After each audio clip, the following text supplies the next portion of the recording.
management, active management techniques, alternative asset classes, ethical considerations in investment management, and regulatory compliance and best practices.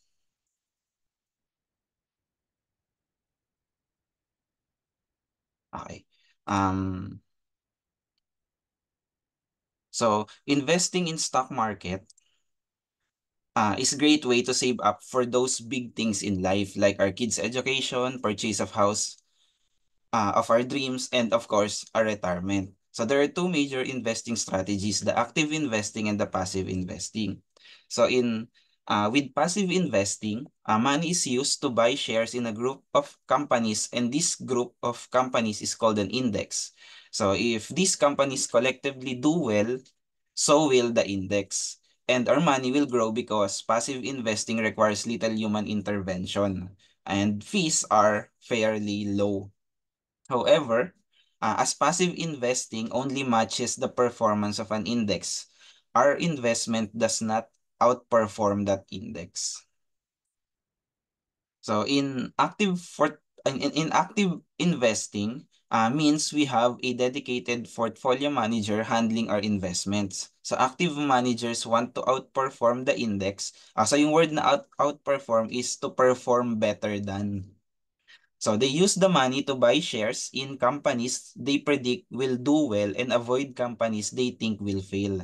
So the manager will try to seek out good investment opportunities to really make our money grow. The bad news is this doesn't always happen with active investment as there's room for error. So a lot depends on finding a great manager who can pick investments better than the rest. So because active managers are so hands-on, they also tend to charge more for their services. So yun yung pinaka-disadvantage nito, medyo mas magasto siya, mas malaki yung fees niya kumpara dun kay passive. So active management techniques. So the first technique is fundamental analysis. So it involves evaluating the intrinsic value of a security based on factors like financial statements, industry trends, and economic conditions. Managers look for undervalued or overvalued stocks and make buy or sell decisions accordingly. So, yun nga, active managers employ various strategies and techniques to identify investment opportunities and generate superior return. So, sa financial statements, so, sine-check yung, ayun nga, yung FS ng mga companies, para malaman yung financial status nila. Sa industry trends naman, i-check yung kung nasa ang stage na sila, market bottom, this is low point is reach, or a bull market. It occurs when securities are on the rise, or bear market happens when securities fall for a sustained period of time.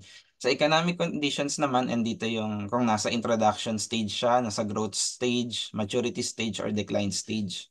So by assessing these factors, active managers aim to identify stocks that are valued or have a strong growth potential. So, next common active management technique is the technical analysis. So we use here the historical price and volume data to identify patterns and predict future price movements. So techniques like trend analysis, chart patterns, and momentum indicators are used to make trading decisions. So sa quantitative analysis naman, it employs mathematical models and statistical techniques to analyze large data sets and make investment decisions.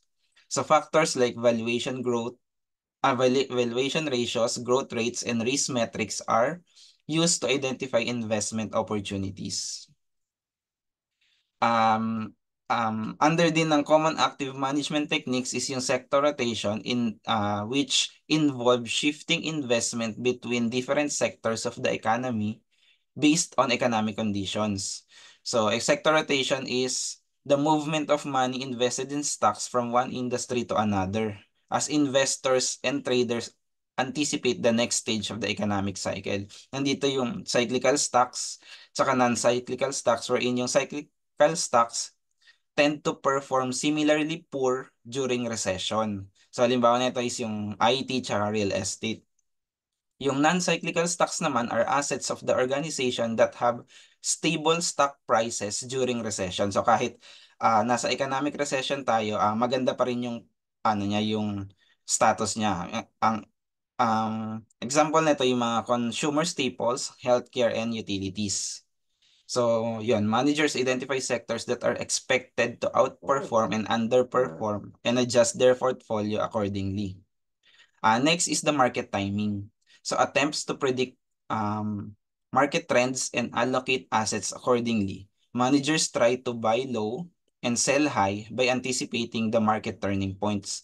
So market timing is a strategy of buying and selling securities based on the predictions of the future market movements. So the goal is to buy low and sell high. So to maximize the profits. While it sounds appealing, market timing is notoriously difficult even for professional investors. So next topic is the alternative asset classes. So alternative investment is a financial asset that does not fall into one of the conventional investment categories.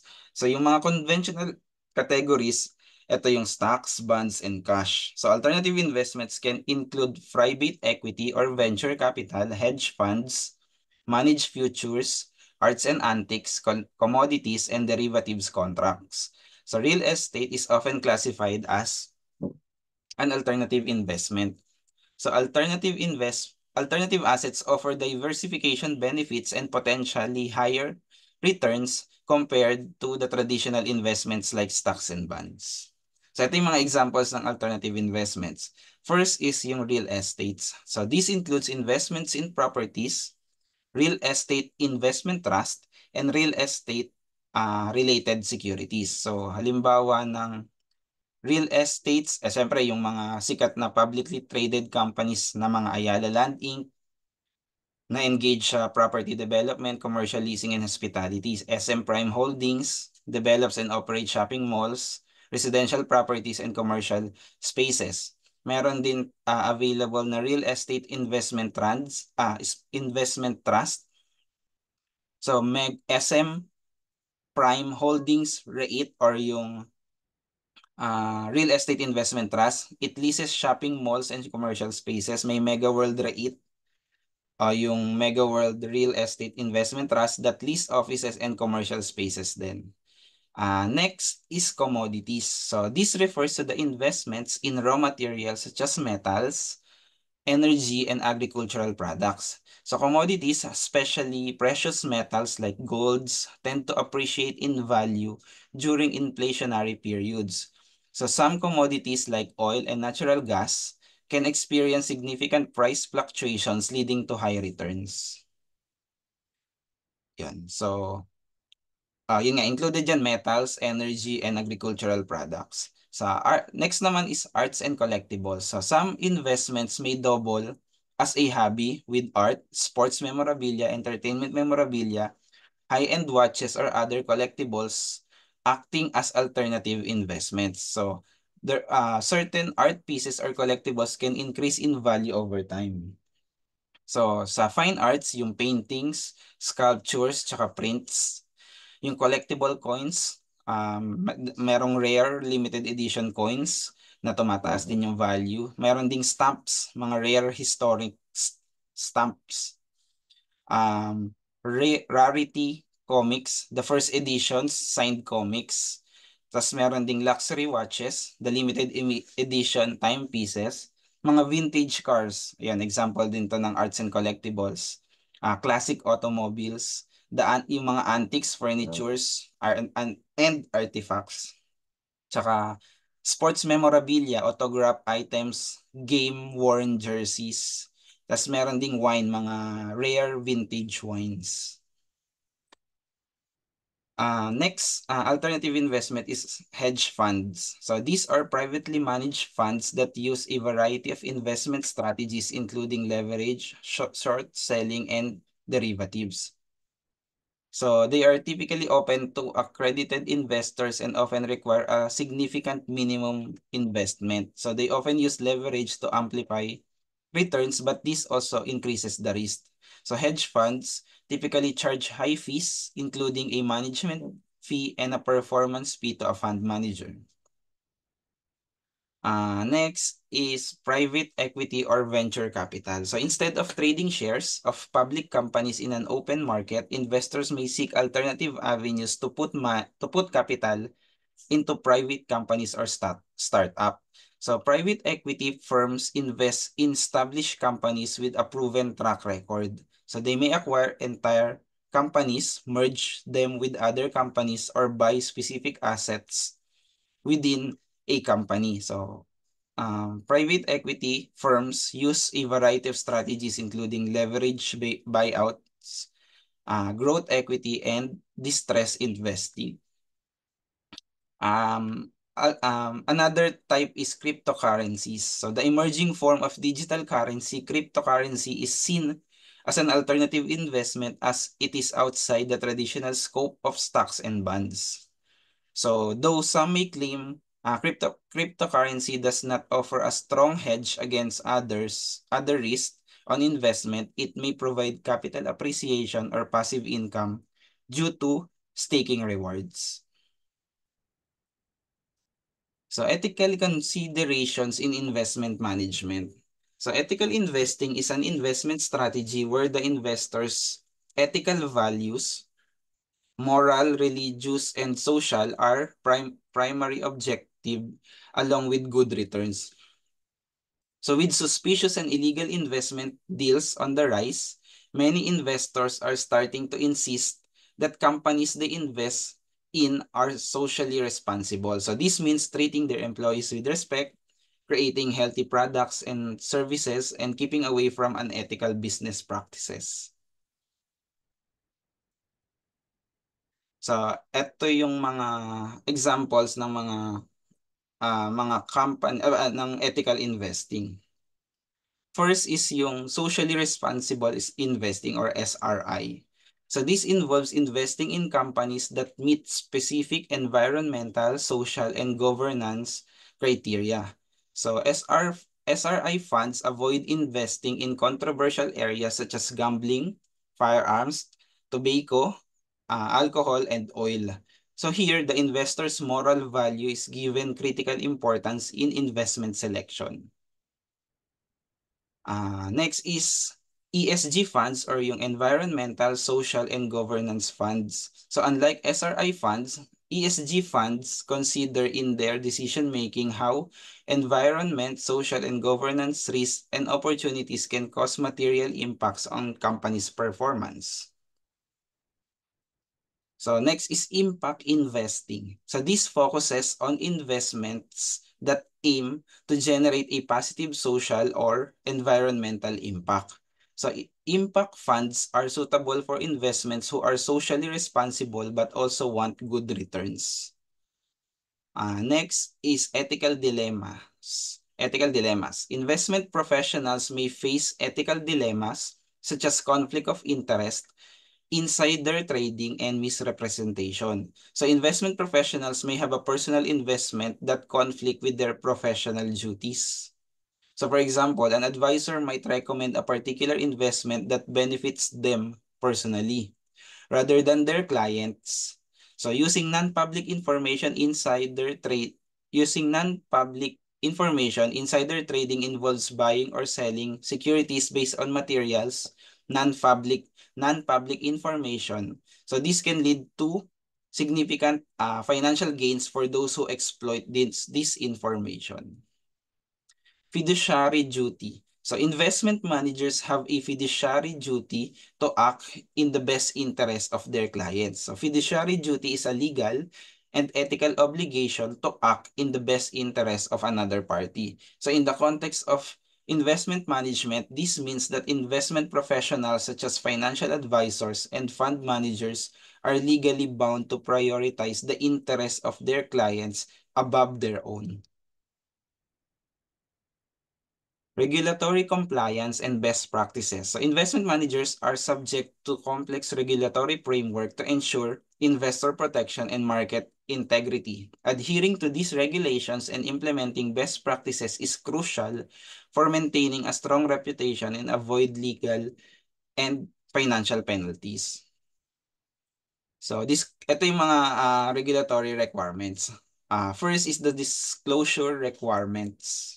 So investment managers must provide investors with full disclosure of investment strategies, risk, and fees. So this includes clear and concise communication about investment objectives, potential risk, and expected returns. Next is performance reporting. So investment managers must report on the performance of their portfolios and compare them to relevant benchmarks. So this helps investors evaluate the manager's performance and make informed decisions. Risk management. So investment managers must have effective risk management processes in place to mitigate the risk and protect the investors. This includes identifying, assessing, and managing various types of risks such as market risk, credit risk, and operational risk. Meron din ditong fiduciary duty, which is the investment managers have a fiduciary duty to act in the best interest of their clients. So prioritizing the client's needs over their own and making investment decisions that are consistent with the client's investment objectives and risk tolerance. So, eto naman yung mga examples ng mga best practices in investing. So, first is the regular compliance reviews. So, regular compliance reviews and audits can help identify and address potential compliance issues. So, kasama dito yung pag-review ng investment policies and procedures, trading activity, and of course, yung client communication. Staying updated on regulatory changes. So investment managers must stay up to date on regulatory changes and industry best practices. So this can be achieved through attending industry conferences, subscribing to regulatory updates, and consulting with legal and compliance experts. Strong governance. So a strong corporate governance framework is essential for effective risk management and compliance. Kasama dito yung clear organizational structure, independent board members, and robust internal control. And yung pang-apat is technology and data analytics. So leveraging technology and data analytics can help improve compliance and risk management. Dito naman, we use by using advanced analytics tool to monitor trading activity, identify potential fraud, and to assess the market risk. So, yun po. That's all po. Thank you po.